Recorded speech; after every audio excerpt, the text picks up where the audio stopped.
Okay, so we're starting there. Fellowship during the campaign, Administration. Obama administration. Yeah. Take it from there. Wow. Probably one of the biggest experiences, both personally and professionally, in my entire life.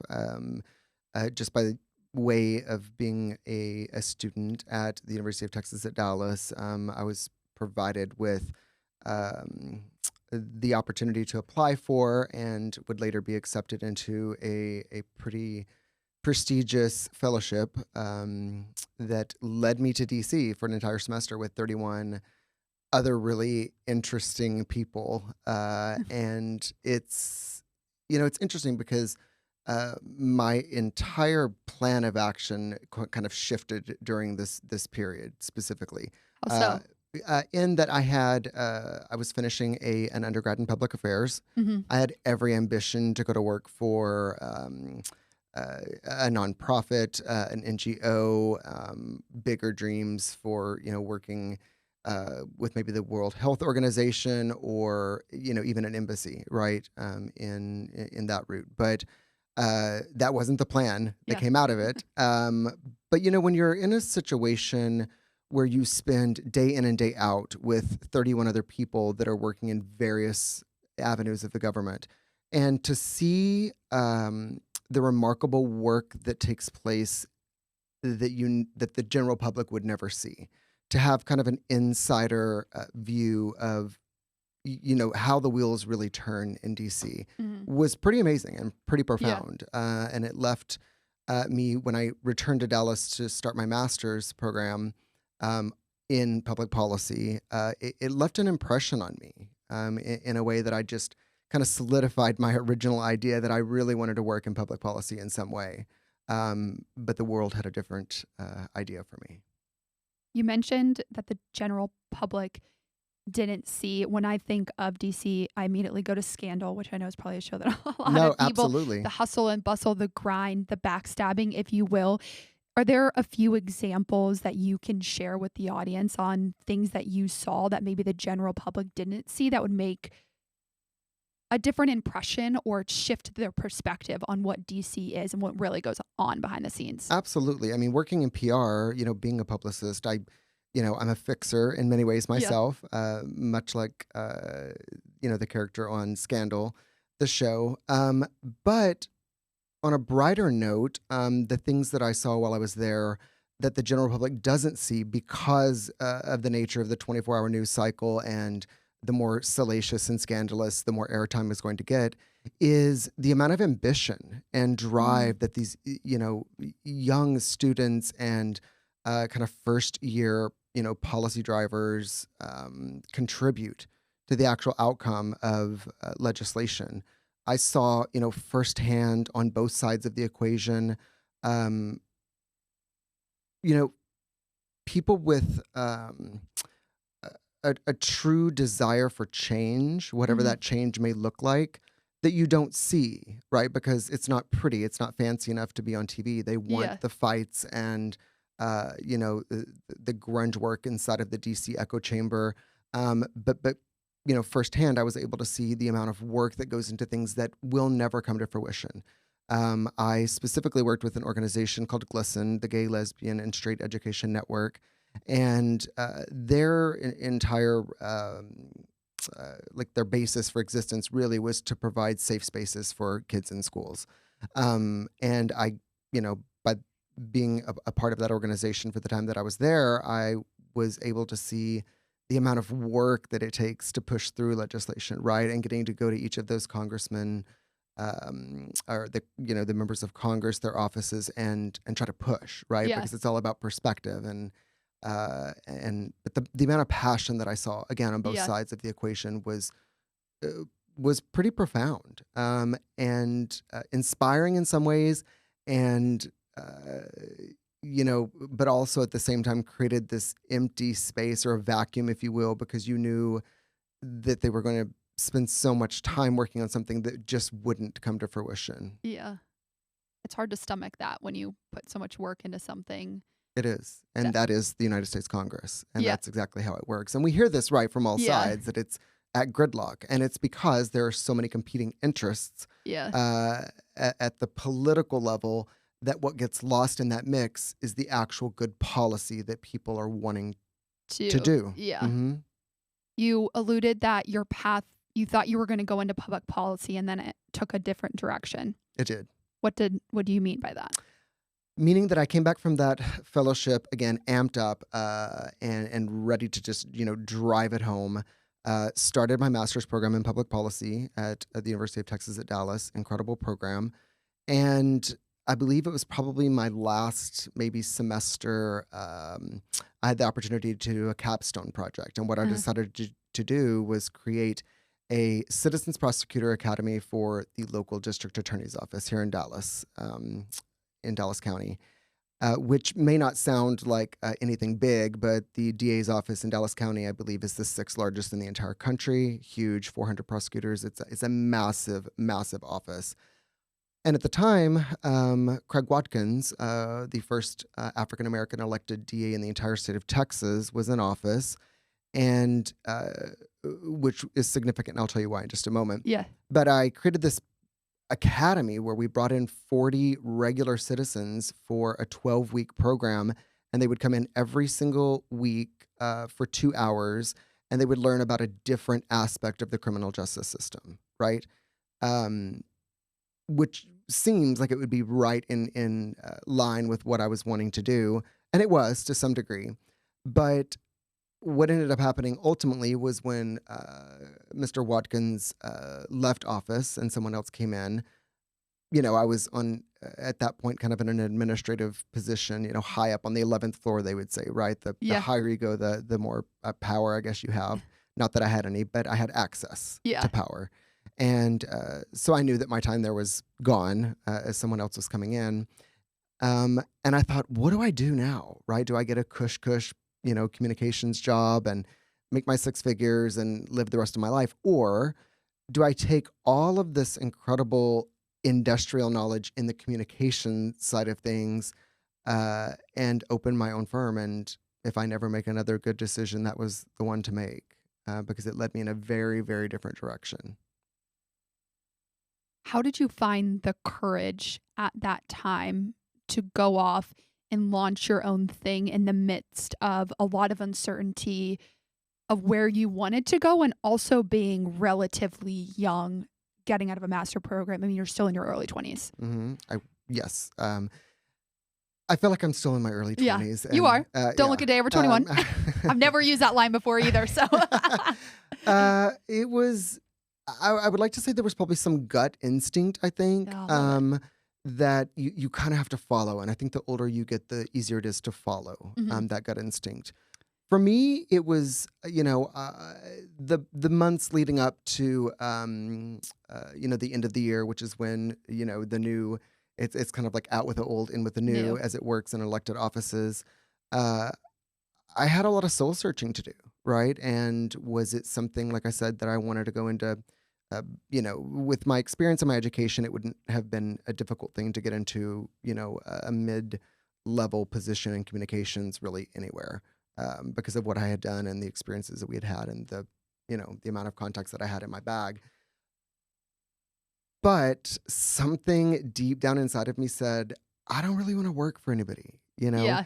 And I think it was probably even deeper than that. I think I knew that I would be able to kind of command my own ship, and really lead myself and what would come a staff in a direction that was led by me and only me, meaning that positions that I'd been in before, there were things that I wanted to do, but when you take that up the chain of command and those things aren't going to be made possible, I didn't want to be in that situation Yeah. anymore. And win or fail, I was going to do it, and that's probably speaks to kind of the nature of my upbringing and just being kind of a gutsy guy all the time. Um, but I did, Yeah. and good thing I did because here we are.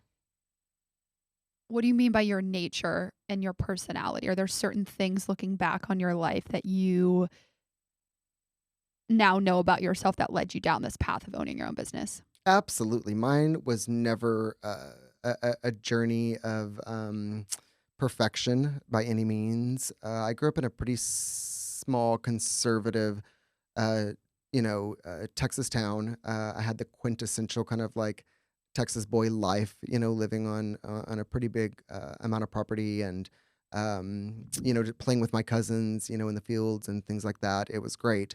But the detriment to that was, you know, not being able to fully express myself in the way that Yeah. I needed to express myself, to be authentic and a fully realized human being. I got that opportunity. Obviously, I left, I think, probably 2 weeks after I graduated and moved, to San Marcos to start school. But, at that point, I kind of took stock of my situation and I was finally in a place where I could be fluid and I could be truly who I was, right? Because it was a much more open minded, Mhm. airy environment for me. Um, which really led me to take off some time from school, kind of find myself, um, move to Los Angeles, I think at 21 years old with Yeah. no job, no place to live, to find myself, and those moments are really kind of what start defining you at that early age. Like, okay, if I can do that and it doesn't kill me, what else can I do? Right. Mhm. And I can see, those moments kind of pop up throughout my life of that I was going to be willing to take the risk regardless of the outcome, which plays a significant factor in every entrepreneur's experience, right? You have to be willing to bet it all. You have to be willing to jump off the cliff and see what happens. You mentioned soul searching and then you mentioned finding yourself. And I want to take a pause here because I talk a lot about going inward. Hmm. That's where things start to brew, whether it's creativity and you really start to tune into that intuition. For the audience out there, I want you to be very authentic and open about what exactly you did in terms of soul searching and finding yourself. I know it's not an easy path, but I think it's so important for people to realize the risks that you took in order to get where you are today. Sure. Probably first and foremost, you have to, like you said, look within, and kind of understand what makes you and what you who you really are and what you want to accomplish, both professionally and in your private life as well.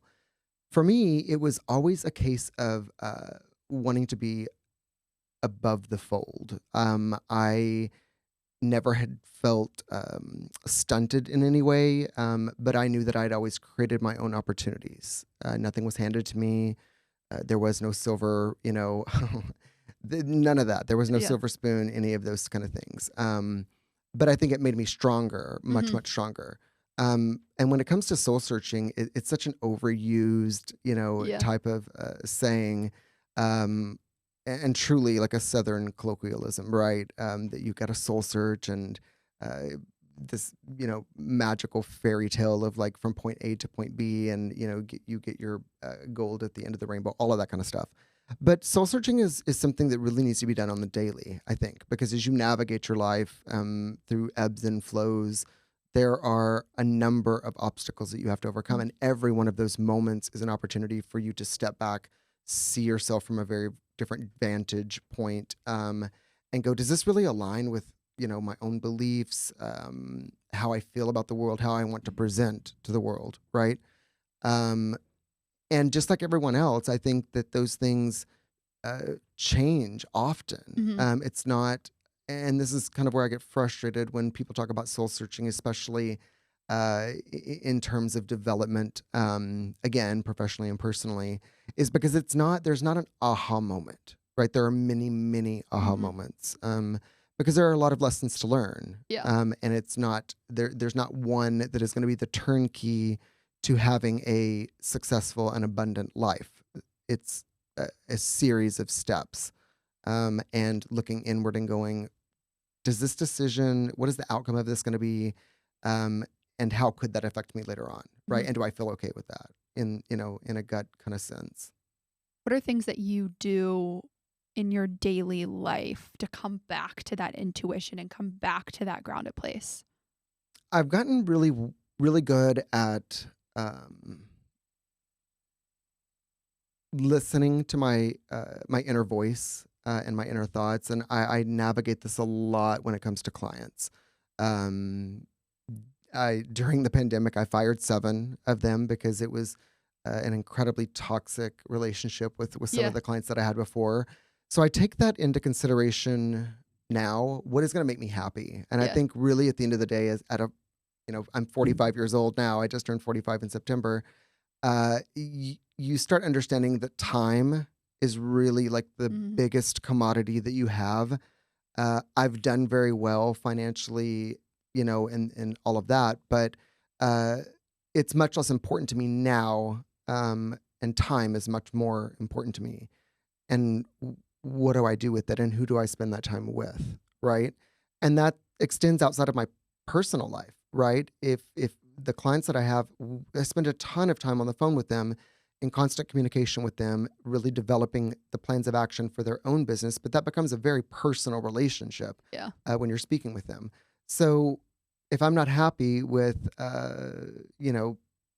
the way I'm interacting with a particular client, then chances are they aren't either. And Yeah. it's probably to the best, it's probably best that we both kind of reevaluate that relationship and make some, significant changes.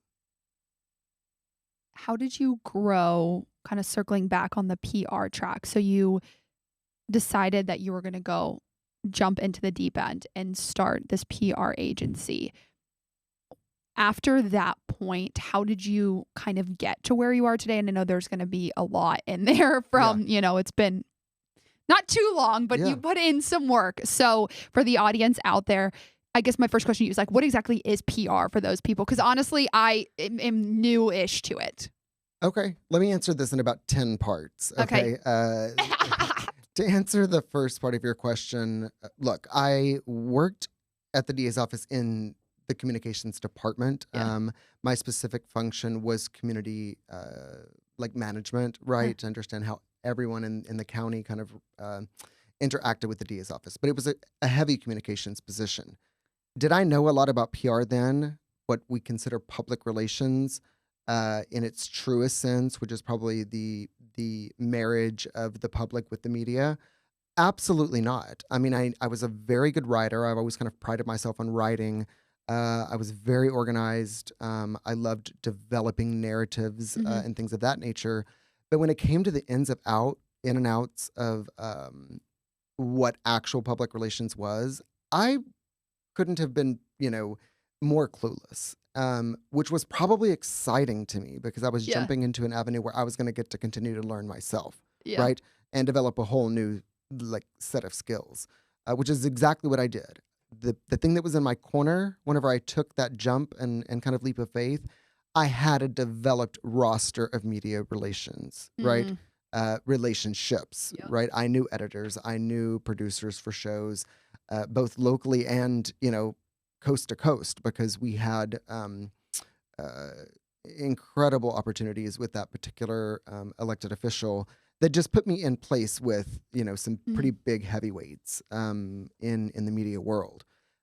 But what do you do then, right? I Yeah. open the doors to my first office. I'm there.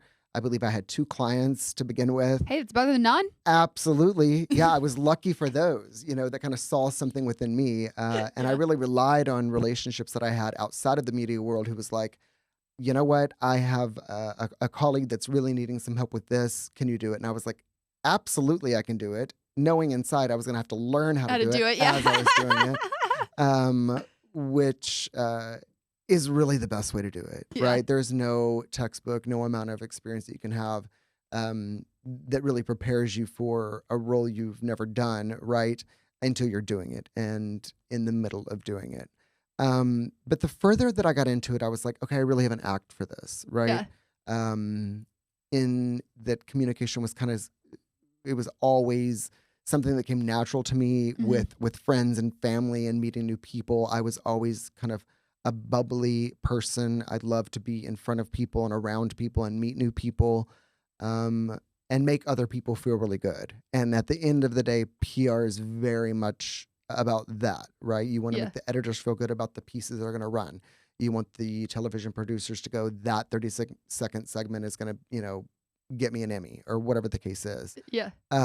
But it's always been for me, since opening my own agency, a situation of calling myself a storyteller. Like, publicist is a pretty term that people associate with, Sex and the City or Scandal. Yeah, love Scandal. Love Scandal, me too. Oh, such a good show. But we're really storytellers. That's what we Yeah. do. We tell our client stories to as many people as will listen. What do you feel you do differently than other PR agencies that makes you stand out to both your clients and the outside world? That's a really good question. And the simplest answer is probably I was never going to create a niche environment for myself. Ooh, Yes, why? because I had friends that were in the industry that said, if you don't stick to just food and beverage, or if you don't stick to just representing attorneys or doctors, you will die on the vine, because it becomes so convoluted if you try to have a variety of industries in your firm. And I said, well, then let me die on the vine. But I'm not going to talk about the same subject matter all day, every day for the rest of my life. I would be bored to tears, right? I don't want to talk about just politics. I don't want to Yeah. talk about just business. I don't want to talk about, just wine or, food or entertainment or venues or celebrities, what have you.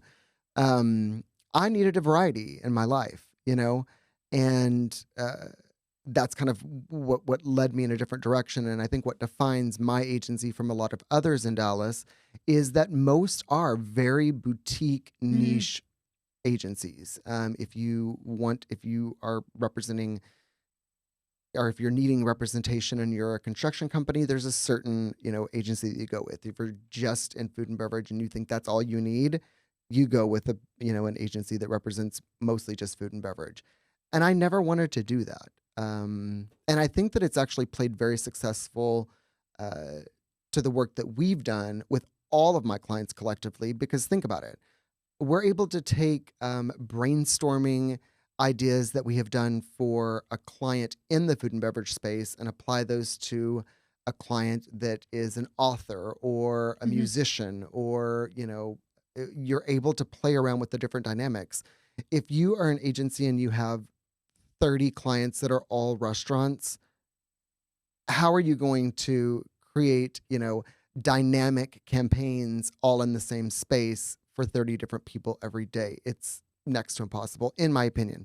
There are great agencies out there that have done spectacular jobs doing that. It was never going to be my reality. I needed a lot of kind of managed chaos going on, and I needed to be able to spin different kinds of plates.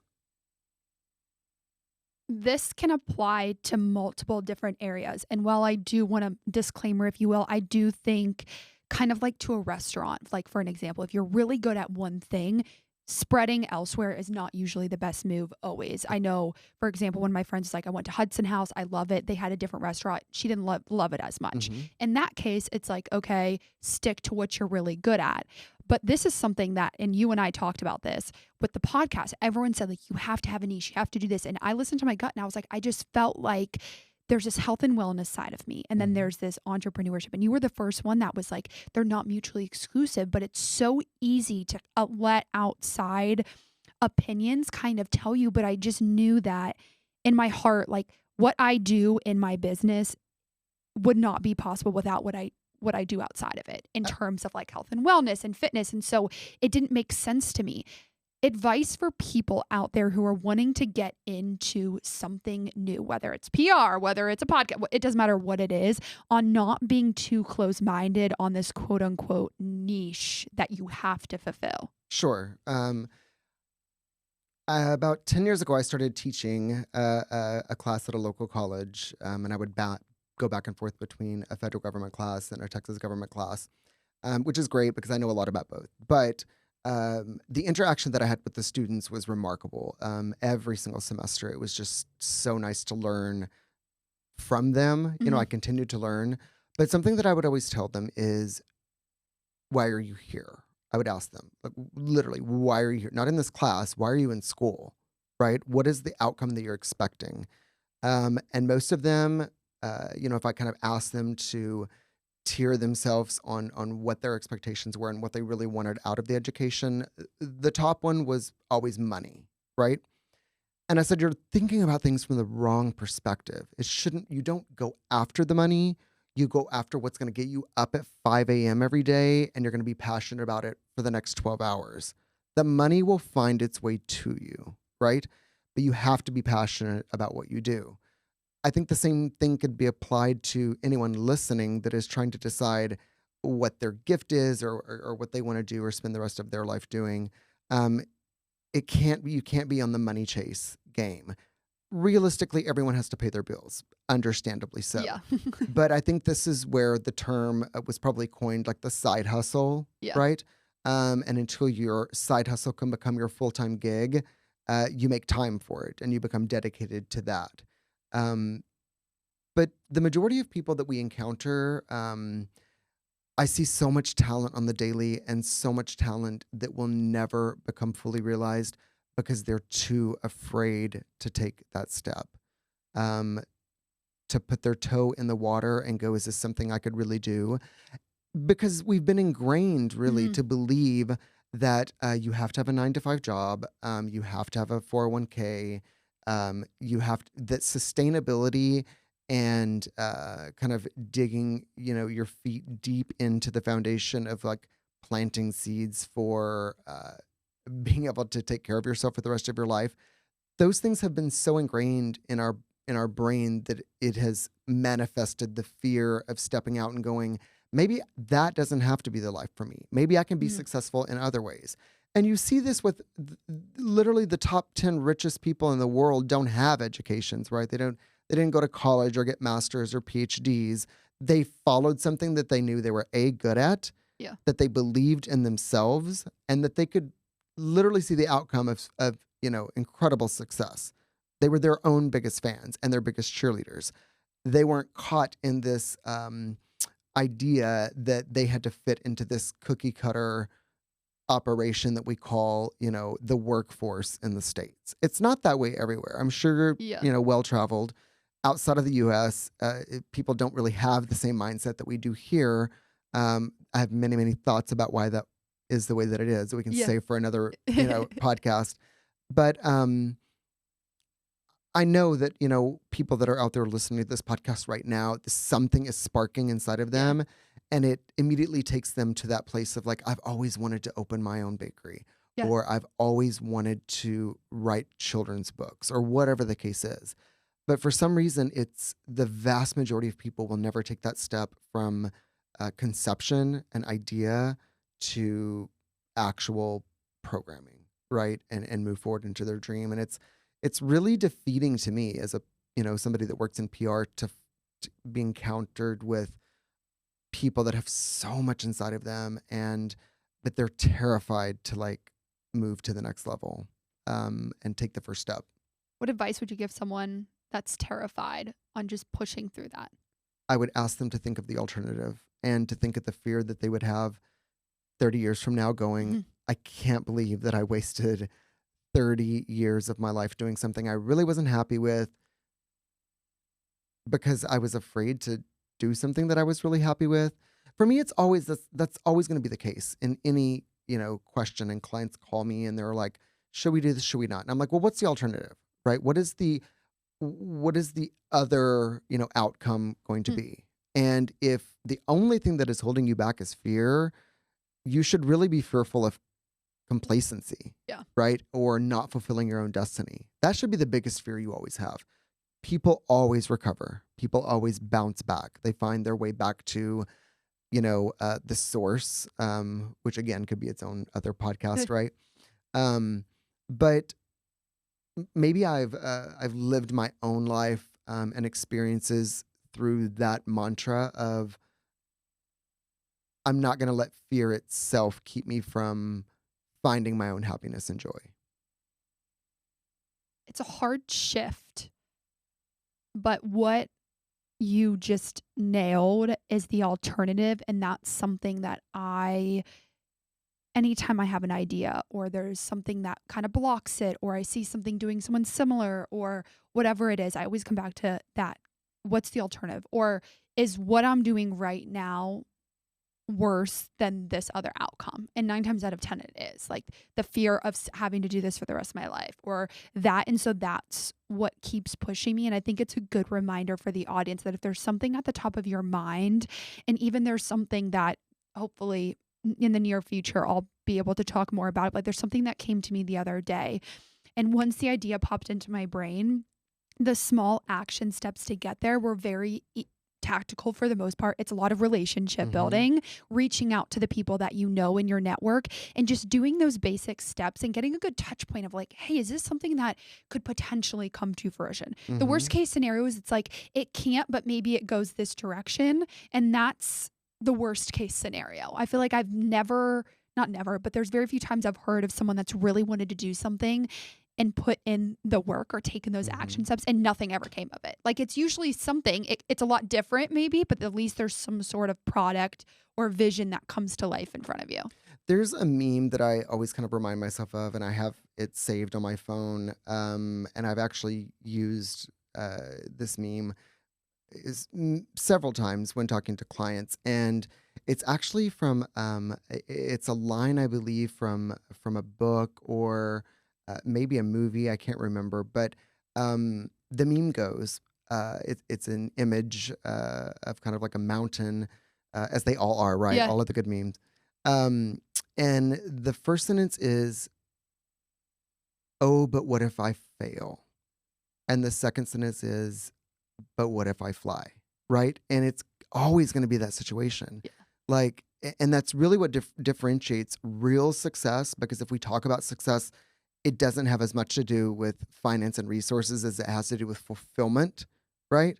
And I think once we shift the way we think about success and how we define success, more people would realize that they are truly successful than not, right?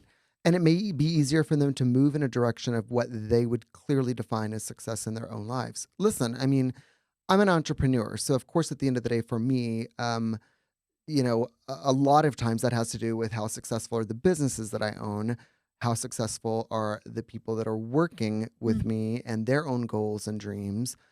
But at the same time, I measure my success in how well am I sleeping, right? Do I get up and am I in a good mood, right? Do I make time to give back to people that haven't been in many ways blessed as I have been, right? Yeah.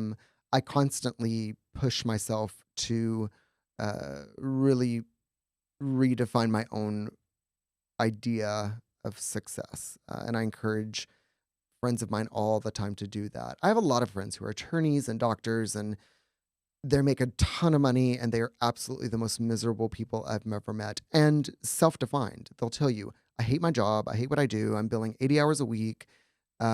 This is not what I thought it would be. I hear that all the time. This is not what I thought it would be, because they've been painted this pretty picture of what does it mean to be a successful doctor or a successful lawyer. And that's seeing, the really pretty house and, driving the expensive cars and, the European vacations. But what they don't see is that is a miserable existence in an office going through briefs for 80 hours a week, right? Does that sound like an appealing life to you? It doesn't to me. Yeah. And again, I think even in those situations, and I have had friends that have left their own careers, very successful, lucrative careers, in search, like on this journey, right? Yeah. The eat, love, pray journey of what are the next chapters of my own life, right? And I really wish that in some way and I think we are kind of on the beginning of this, the pandemic, and the lockdown specifically, like during quarantine, shifted in many, many ways. I think the way that we collectively look at the world, look at our own lives, look at what brings us happiness, and really have kind of given ourselves a new identity of sorts of saying, I don't want to go back to the way things were, right? I want to move in a direction that I'm able to find abundant happiness and joy in my daily life. And that wasn't the way it was before. That was not the 9 to 5, Yeah. which is why you're seeing this max exodus of people Yeah. out of the workforce that are starting their own gigs because they're like, look, like, again, what is the alternative? Am I going to go back to being in Mhm. an office space for 40 hours a week and clocking out for lunch and clocking back in and, whatever the case is? No. Yeah. Like, people are done with that way of being. And hopefully we finally catch up with the rest of the world that understands that your time spent out of work is just as, if Important. not more important than the time that you're spending in work, right? People are always saying that Americans live to work, Yeah. right? And Europeans work to live, Yeah. right? They're going to do what they need to do to get by. But they're going to enjoy and celebrate their lives in a way that Americans just blows their mind. Like holiday is such a foreign idea to, Americans, but to the rest of the world, it's like, no, it's mind blowing to them that we would only get off, One day yeah, or 2 or days. yeah, or 2 weeks a year, right? Yeah. And I mean, yeah, it's just insane. Yeah, this is my TED Talk too. I saw something on social media that kind of didn't alarm me, but kind of, I guess, in PR, but I want to get your opinion on this. Sure. It's saw or the post or the meme or whatever this person was talking about, that they were sharing all of the negative or qualities or things that go into entrepreneurship. Like, people always think, kind of like you alluded to with the doctor, like they see the house, they see the car, they don't see the challenges.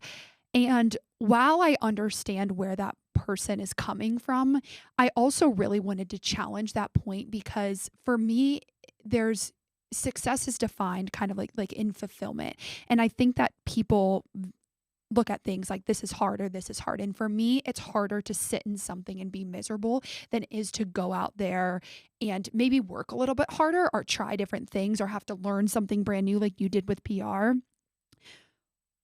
For people out there that are wanting to become entrepreneurs and they're getting this kind of information, or they see like, oh, it's super hard, or, oh, you don't realize all the hustle, like it's not easy, you shouldn't do it. What would you say to that energy and like that person? Because I just can't with that. Like, I saw that and I was like, why would you put such a negative I understand that it's not easy, but I'm like, from someone that's been doing it for 20 years and you're Mhm. sitting here like, okay, I'm happy. What would you tell that person that's seeing that information and is maybe thinking about becoming an entrepreneur?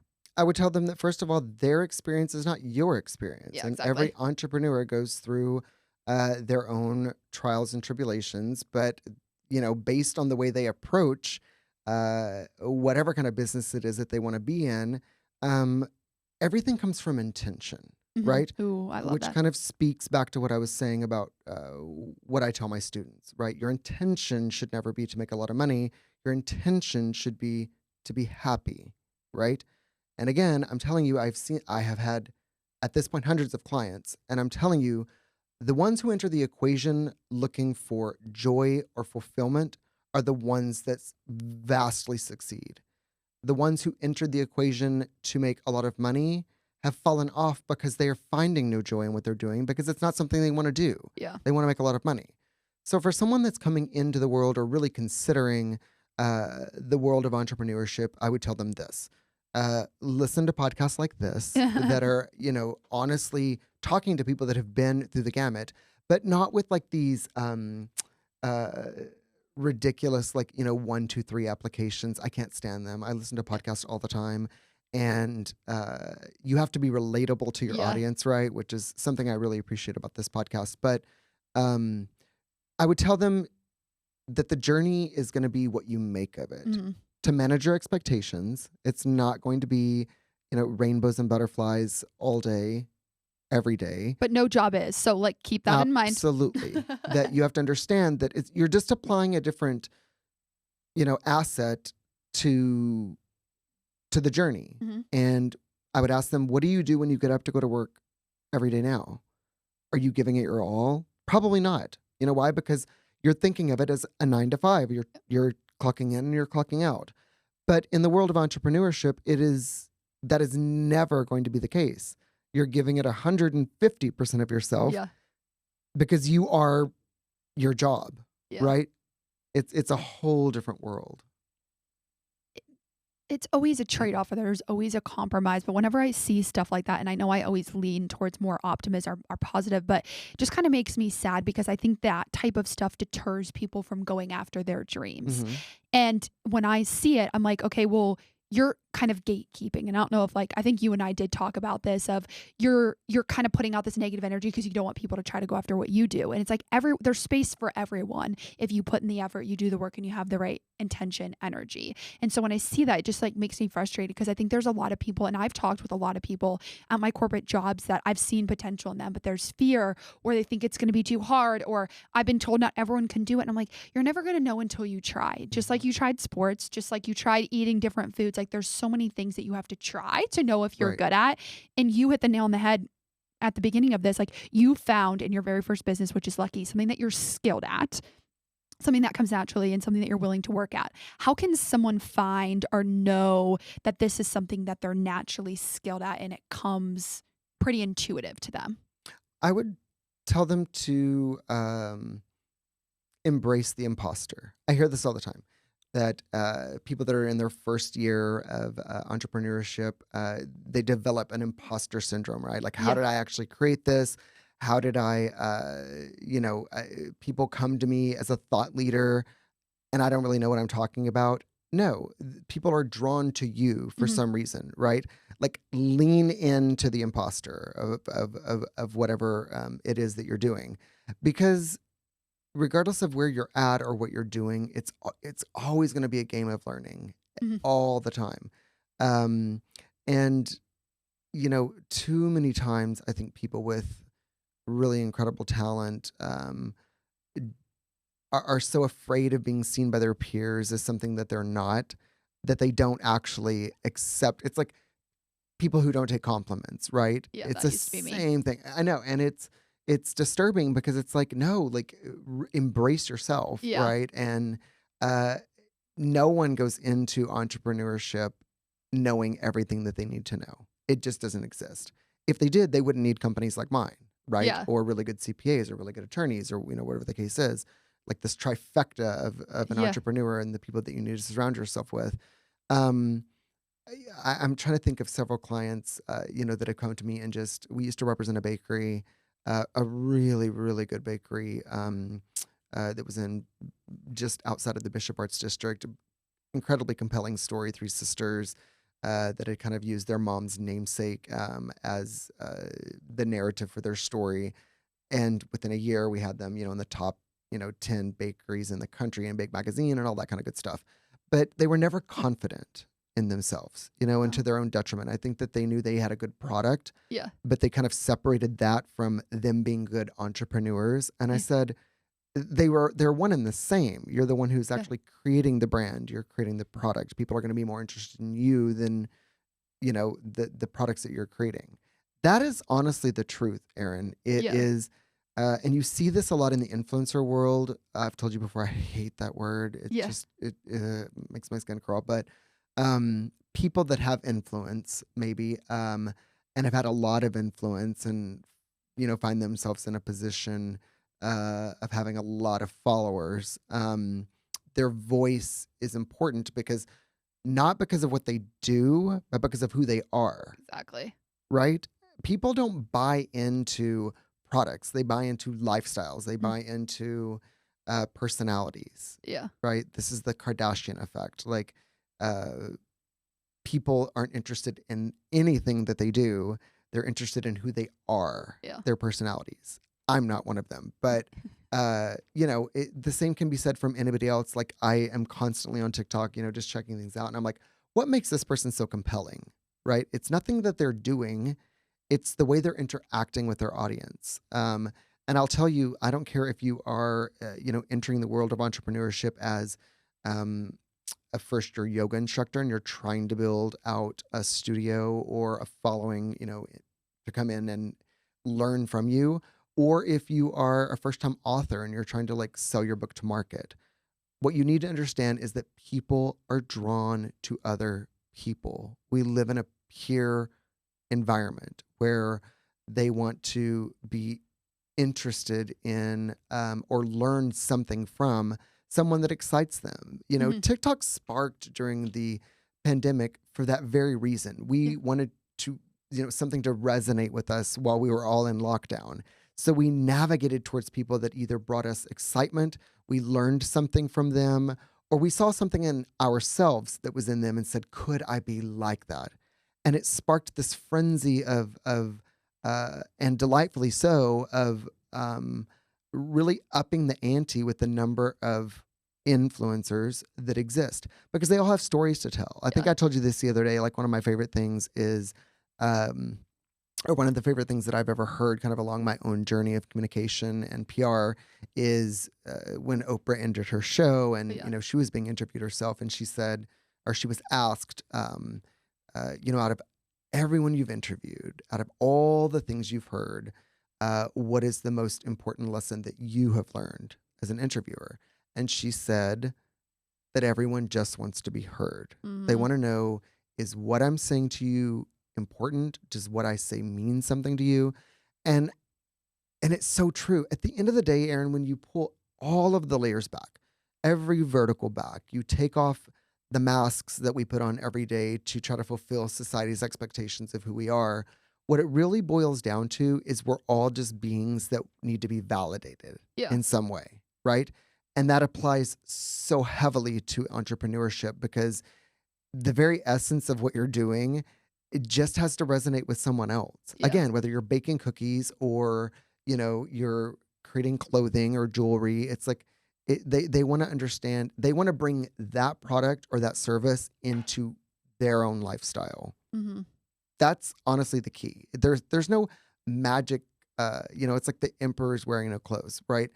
There is no 1, 2, 3 function that makes it work. Yeah. You just got to go back to the very granular level of understanding that the reason things sell, the reason people that buy things is because they want to feel something. Thing. Yeah. And I was just thinking about this too, that every single entrepreneur that I've spoken with built a business for a solution of a problem that they were having. And that's on an emotional level. Mm. It's some sort of emotion of I'm annoyed by this, or even for me, it's when someone gave me advice and the idea popped in my head, it was based off of a problem that I found in my own life that I knew that someone else could resonate with. And so it's that emotional connection that people connect to. And it's all about, I think the pandemic kind of, separated us. We all literally couldn't be with each other, but through social media, I think that's why influencing, if you will, has done so well, is because you trust these people. And before that, it's like you would go into a store, you would hope for the best, but you didn't have this direct access into people. I think there's a lot of good. I do think there's some bad into that because we do have continuous access, which I think has caused problems.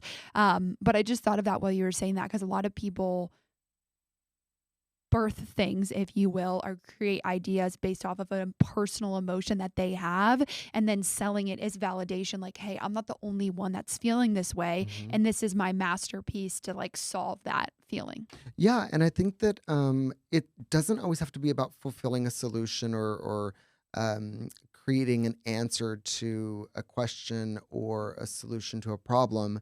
Um, I think that many times what it is creating the answer or solution that may have already been defined in your own way. Again, because uh, when people are going to, Give an example. if I'm looking to find fulfillment, Yeah.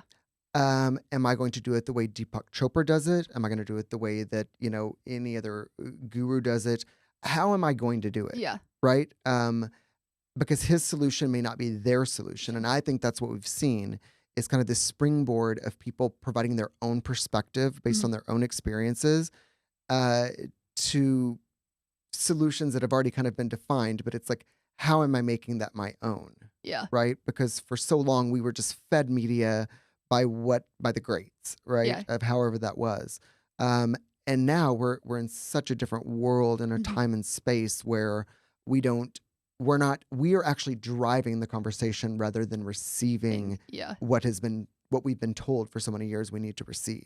And I think that's threatening to a lot of things, even in, the business that I work in media. Um, that kind of like I said, the greats that were at the very top, right? Like the cable news and Yeah. the affiliates, um, we're always able to scope the narrative. This is what we need them to know. Yeah. Where now people like yourself are able to offer other Yeah. solutions to receiving information. And I think that's incredibly terrifying. The good outcome that I think you'll see is that it's not, we're never going back to the way that it used to Yeah. be. And I think that we're going to see a great shift over the next 3 to 5 years in the way that media in itself is even consumed. Yeah. You know, which I'm really happy to see. Yeah. There are goods and bads that are going to come from that, and I think we experience some of those now with vetting and stuff like that Yeah. with news sources. But I think that we're seeing positive things that take place because we're able to find connective tissue Yeah. to absorb and receive the kind of information that we want to receive that inspires us and drives us. Yeah. It's Which more relatable too. I think you can relate to someone that's not like a huge name or Mhm. that's what this whole podcast was kind of founded on, was like Yeah. all these everyday ordinary people. Like, these are stories that you can connect to and ideas that you can execute on. And Mhm. it's within that's where people start to take that action. It's when it feels too far away, or like, oh, this dream it's just a dream. Like, I can't actually take action and get there. That's where you lose people along the way. But I feel like the more you kind of bring it down to earth and just relate to people, it's like, hey, you can do this if you do X, Y, and Z, or if you make action. So I love that. And you actually said something to me on a previous conversation that I wanted to touch on a little bit when we were talking about this podcast and business and all that type of stuff. And you're like, I just don't want you to lose your love for the podcast based on the actual business stuff. I want you to elaborate a little bit on that from your experience when you do go after something that you're passionate about, not losing that fire because of things you have to do that aren't just the outcome. It's I've seen this over and over again with both clients and colleagues. The burnout, Yeah. and specifically, one comes to mind. Probably the most brilliant videographer that I've ever met or worked with. Uh, I won't mention their name, Yeah. obviously, but met them when they were kind of budding, and just you know th- the moon rose and set in the industry that they wanted to be in, which was production and storytelling through a lens, and video production.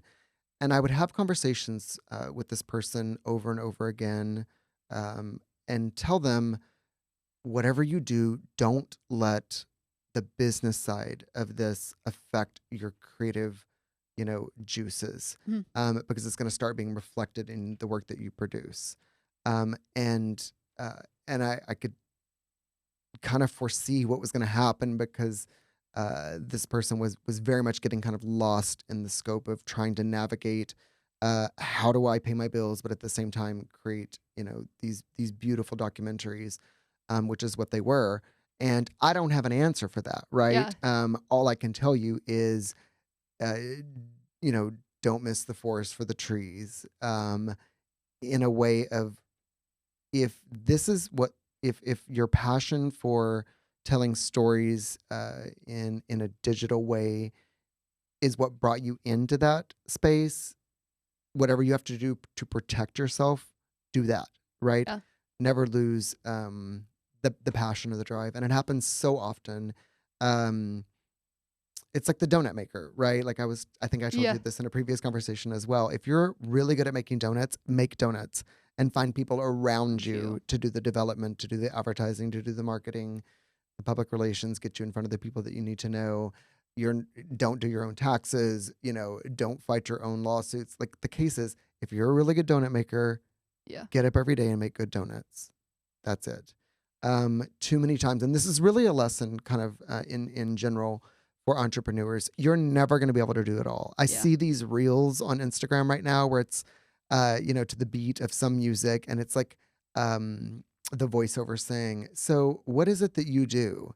And then it's kind of like a pause, and it's like, then all of a sudden, like 20 different job roles comes up around their head. Yeah. That may be the immediate reality for people going into entrepreneurship, But the moment that you can onboard other people that are professionals in their own Mhm. industry around you, do it, because you will very quickly lose interest in what brought you into that that space to begin with, right? Yeah. It's so true. And I see people that are in positions that they can financially afford to hire external things, but they want to control it because it's their Oh. baby. And I'm like, no, that's not the way it works. You have to let people that are good in their Mhm. own industries handle those parts of your business so you can maintain the love and passion for it. I've taken that advice very literally. I thought I was a control freak, but now, even with the ideas that I have, I'm like, I'm the first one. I already had an accountant before I started making any money. I'm like, I already did, like, I felt like I was already networking in a way, and maybe I was doing it like subconsciously, but I was the first because it also takes away from the end product. Like you said with the donut, if you're trying to do other things, it's taking away from what's actually making you money. And if Hmm. you can just focus on that thing that you're really good at and you know you're good at. And it's kind of like this with the podcast. Like I know what I'm good at and I can do everything. But like even with them editing reels or like having a Hmm. studio, people have asked me like, why do you come in a studio? I'm like, because it would take me too much time to figure out all Hmm. of these external things. And it's just a waste of time. It's Hmm. a waste of energy. And then I'm gonna get frustrated because I'm not gonna want to do it because I don't know what I'm doing. So it's just recognizing and kind of back to the very beginning of like self journey. Like what do you know that you're good at? And how can you, in a financially obviously responsible way, Hmm. get rid of this stuff that's not in alignment with where you want to go or the things that you want to do each and every day. Yeah. And really define the space to not overthink. I think that during our previous conversation, I left that meeting thinking about some things that you had said as well. And I was like, I think that she's overthinking even Shocking. her own approach, right, Yeah. to what we're doing. Because I said, Erin, it's not about, you know, production of everything. The Yeah. people they're drawn to you. Even before I knew you, I said, she's an incredible interviewer because her questions are kind of on point and not done in an over, produced way. But I said, let them see the inside of your life. Let them see what it looks like to actually go from Mm. the beginning and the end and of creating a podcast and how do you get your guests and all of that. It's about simplifying the process and realizing that a lot of times it's right in front of you. You just Yeah. need you need to include those things because that's what they're really wanting to see in the first place, right? And I've been watching, Mm. so I see that you're taking some of my advice at least because I'm seeing your reels and your stories, Yeah. and they're it's more about you, Yeah. right, and less focused on the process. The biggest thing that I've learned through that is there's certain times that you can hear certain advice and someone can tell you something, but if you're not necessarily ready to hear it, and I knew what you were saying in my explanation back to you. I think I just wasn't at a point where I knew if this is what I wanted to do, but I finally got to this place where I was like, this is what I knew. I was good at it. Like you said, I was ready to take it to the next step, but I knew the sacrifices that were going to come with it. Hmm. And for someone like me, and this is a good learning lesson, like I've always been a very private person.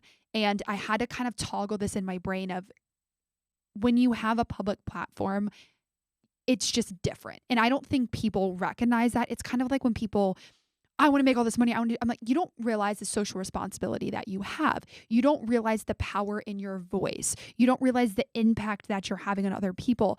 I was very fortunate. I grew up I was in a good neighborhood, and my parents had access to, some professional athletes. Like I was in, white privilege, as some people call it. Hmm. But what I learned from that is your words go farther, your impact has more. And so I had to come to a place within myself of like, am I ready to be that type of person? Am I ready?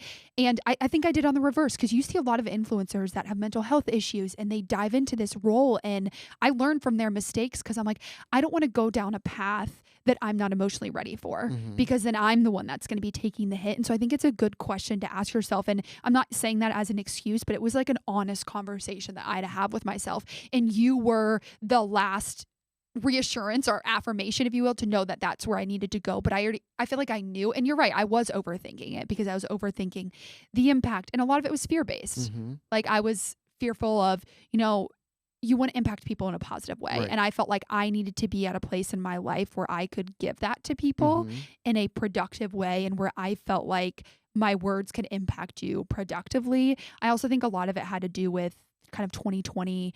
There was a lot of just hate, I felt like, on social media. I didn't feel like it was a productive place, and I didn't want to enter into that market. Mm-hmm. And so now I'm like, okay, now I know what to do. I'm maybe not the best. I don't want to put that, but like I'm trying to get better at social media. Yeah. Yeah. And maybe it was a situation. I'll ask you this, like I'll turn the channel Yeah. and interview you for a second. So what was it with that meeting that really caused you to maybe make some of those changes? And I ask this because a lot of times there's something that shifts inside of you, Yeah. right? So was it that, and this again speaks to entrepreneurship because you have to trust people that Mhm. have been down that road before. And so you knew going into that meeting that I had, walked a number of clients to success by different ways. So when I'm sitting there telling, and I'm not a yes man either, right? Yeah. So I was like, Erin, this isn't working, or Erin, this is Yeah. something I would really encourage you to do because I see something inside of you. Yeah. And these are steps that I would just, I'm giving you advice to take. So maybe, what I'm asking is, or what maybe that you could tell, people that approach you is, listen to people that have done things before. Mhm. What I have seen in some cases is,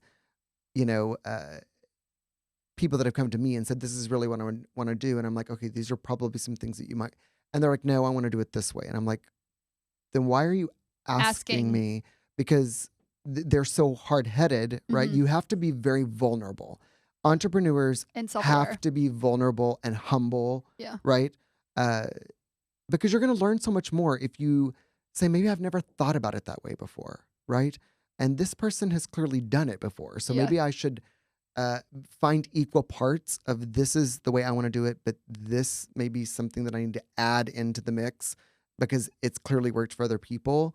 And I do see this a lot of really bullheaded kind of people. They've had, I don't want to call them like one-hit wonders, but they've had some sort of success in an avenue. And I see this a lot with reality TV where they come to us and they're like, we want to, I want to do X, Y, and Z. I'm going to be on a show and, it's starting to air in 6 months or whatever. And I'm like, okay, well, these are the things that, you kind of need to line up because you're one of about 600 people that will be first introduced on reality television this year and this season.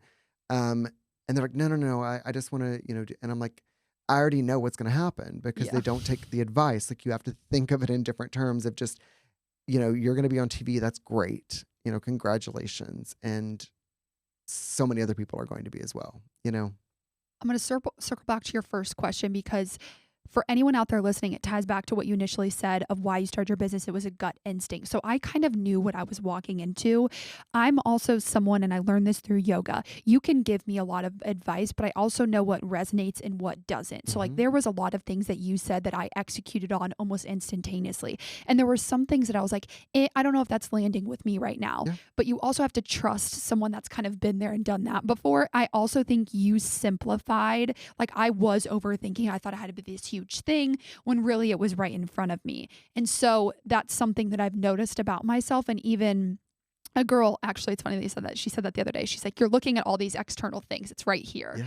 And as much as I talk about going inwards, that's why, because we're always looking outwards for answers or for people to tell you what to do.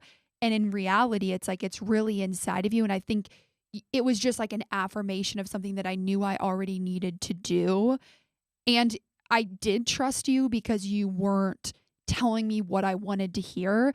And I do this subconsciously, but sometimes I do it purposely. Like I'll put people in situations to see if what you're telling me is what I want to hear, if it's actually truthful to who you are. And this is bad, but I do this in dating. Like it's a good way to kind of weed out, and the producer here will tell me, like, I'm no BS. I've always been like that. Like weed out the BS. Like if you're here to just like hype me up and tell me that I'm great, it's not going to work because A, I'm not perfect. No one's perfect. And B, like, how can I get to where I want to go? So I feel like that's kind of why. And for anyone that's like looking for advice from everyone, I always say like, take people's advice only if it resonates with you, because you don't have to listen to everything that they're going to say, That's because right. how you built yours is very different how I'm going to do my thing. Right. But there was a lot of things that you said in there that I was like, okay, these are kind of across the board, like you need a lawyer or you need to do this. Basic things that I knew. And then a lot of like content ideas that I was like, what's the kind of what you said? What's the worst case scenario? No one likes it. It's like, okay, I can go back to what I was doing before. Absolutely. It's like grocery shopping. Yeah. Like what I hope is that you and anyone listening to this podcast that is kind of on that entrepreneurial,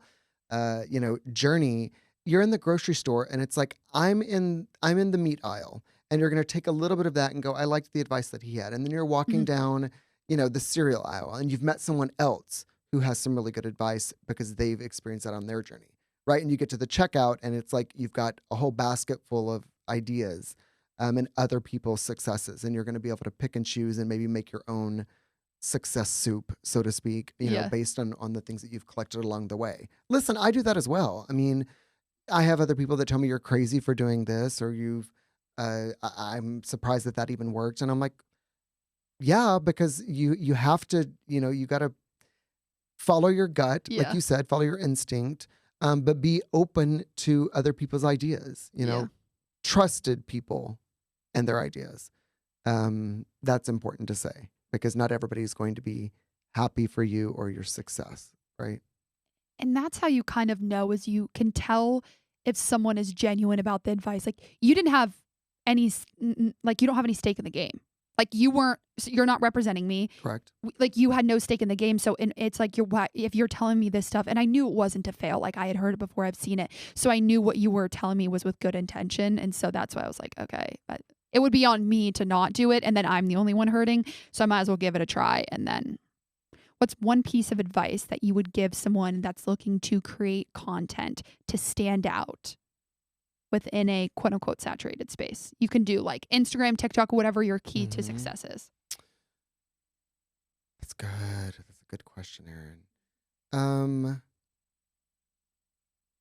Probably as simple as this is going to sound, do it your own way.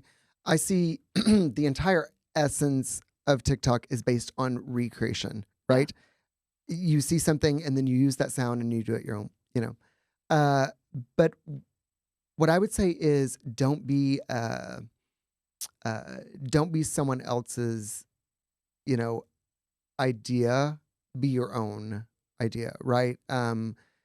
We do this in our own lives. Like, we just want to be accepted. So we see something that works and then we're like, okay, let me recreate that. And I would say the biggest influencers that are on TikTok now were the ones that said, I'm going to do this my way. And it lands with people, right? Because they were adventurous or ambitious or audacious enough to do something that maybe hadn't been done before. Don't be afraid to, as crazy as it sounds, I think that the people across all the social media platforms that do the best are the ones that are the most organic, open, and transparent with what they do and why they're doing it, which is why you don't see overly produced stuff on TikTok do well. Yeah. It doesn't ever go viral.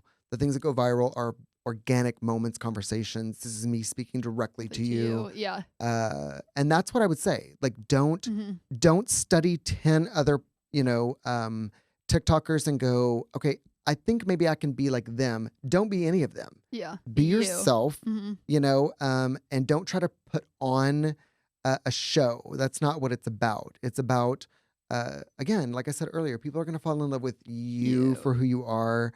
There's always somebody out there that is going to be able to look at you and what you're producing and go, that's almost like a reflection of who I am. Yeah. Right? We look at the big ones and think, oh my God, I have to be as pretty as she is or as smart as he is or as, no. The vast majority of people out there don't even have images on their TikToks, no bio, and are not producing themselves.